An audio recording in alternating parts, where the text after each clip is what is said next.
A criança já nasce com a personalidade formada? O quanto do nosso modo de criar um filho influencia seu comportamento?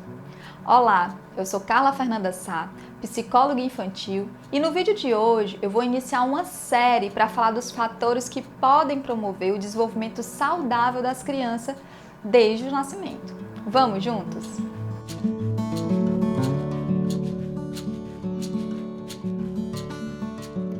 Quase todos os trabalhos nas áreas de saúde sabem a importância de programas preventivos para a diminuição da incidência de doenças. Mas por que só buscamos ajuda quando o problema já está instalado? Mesmo sendo mais difícil, por que preferimos remediar ao prevenir? Na psicologia não é diferente.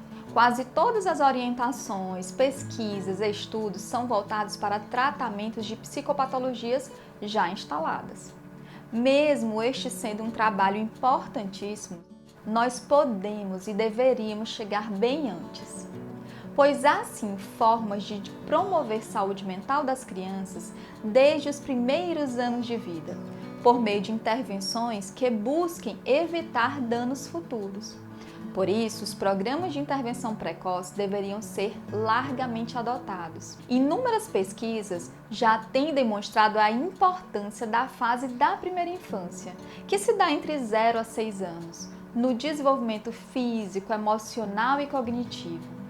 Esses fatores são primordialmente ambientais, ou seja, desde a gestação, fatores como qualidade de vida, tipo de relações que as pessoas desenvolvem, alimentação, exposição a produtos químicos, dentre outros, influenciam o desenvolvimento da criança. Ao nascer, as relações são um dos fatores primordiais, pois nascemos completamente dependentes do outro para sobreviver. Por isso, gente, toda a nossa evolução é baseada na família.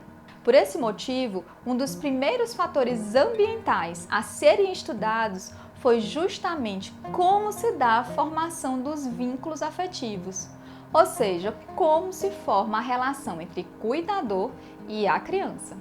Sobre esse tema, um dos trabalhos mais importantes já desenvolvidos sobre a formação de um vínculo com o bebê foi feito pelo psiquiatra John Bowlby e a psicóloga Mary Ann Schultz, conhecido como teoria do apego.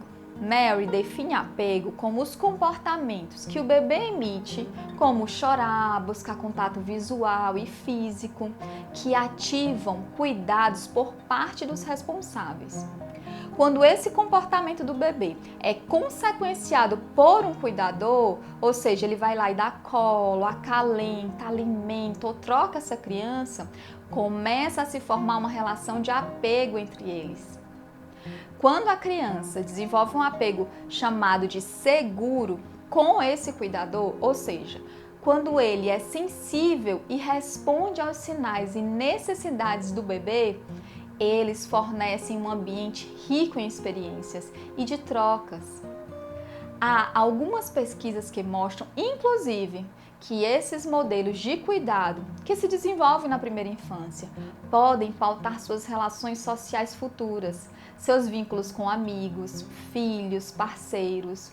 Uma das palavras-chave da formação do apego é o que chamamos de responsividade.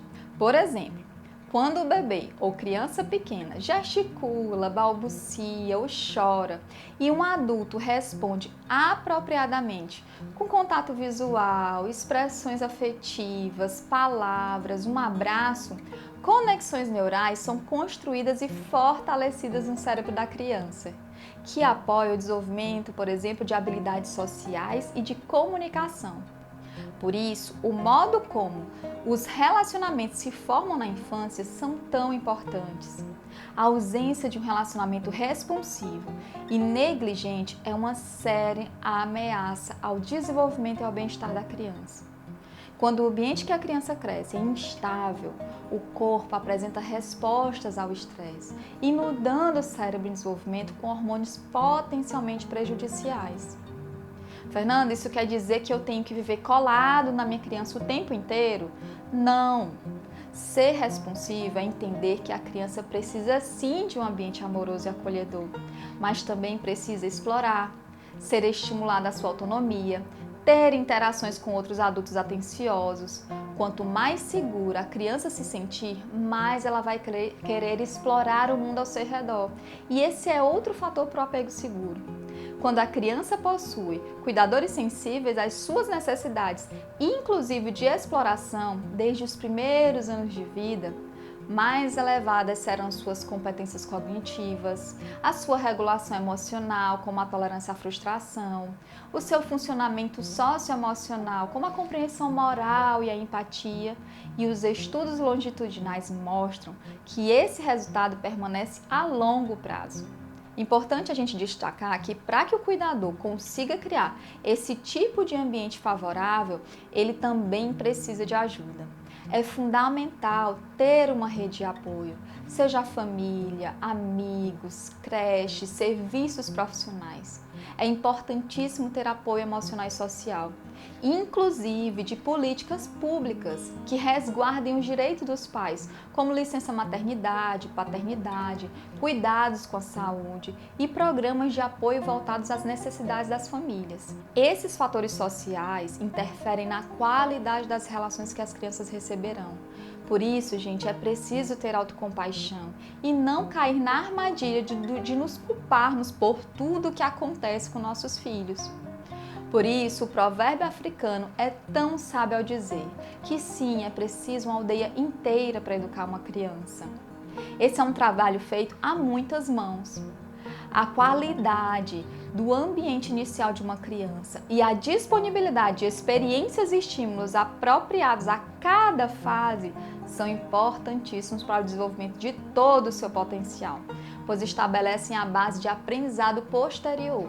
Isso se deve porque, por mais que o cérebro tenha uma capacidade fenomenal de continuar se adaptando ao longo de toda a vida, é nos estágios iniciais de desenvolvimento da infância que os circuitos neurais são bem mais flexíveis e podem formar padrões que podem ser mais difíceis, inclusive, de serem moldados com experiências tardias. Um desses exemplos é a formação da linguagem, que em casos muito extremos, quando não há nenhuma interação com a criança, ela perde a capacidade de desenvolvê-la.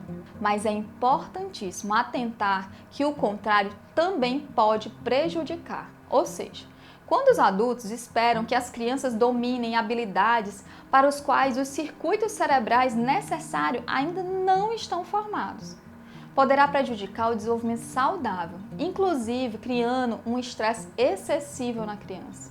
Um exemplo é quando regiões do cérebro responsáveis por funções superiores, como funções cognitivas, sociais e de regulação emocional, ainda não amadureceram.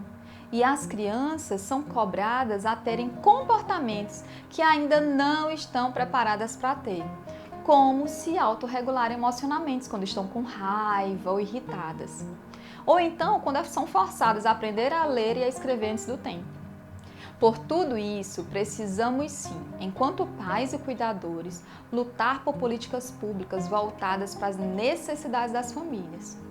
Conhecer melhor o desenvolvimento dos nossos filhos, criar ambientes mais estimulantes, deixar as crianças explorarem seu potencial.